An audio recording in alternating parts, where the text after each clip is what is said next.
سيدي قداسة البابا المعلم المسكون، أطال الله حياتكم زمانا كثيرا وأزمنة سلامية. تعتبر الترجمة العربية للكتاب المقدس الموجودة في الدوائر السنوي الكوتيمارس الموجود بكنيستنا القبطية من أدق الترجمات في اللاهوت وكعبارات الخاصة في لاهوت السيد المسيح.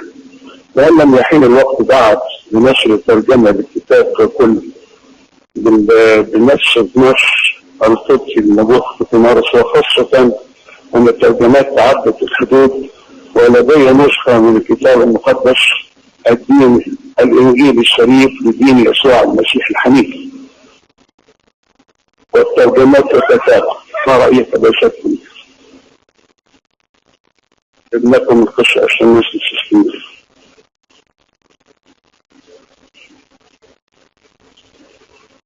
طب ما دام موجود عندنا في الكوتيمارس، ايه الحاجة ان احنا نطلع منها كتاب؟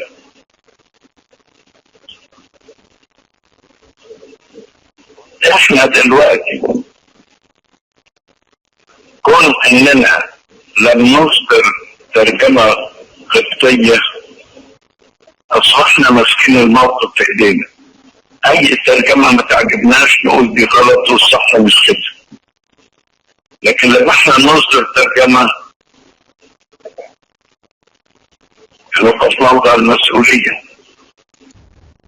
وصلت كلام راجل نصاب.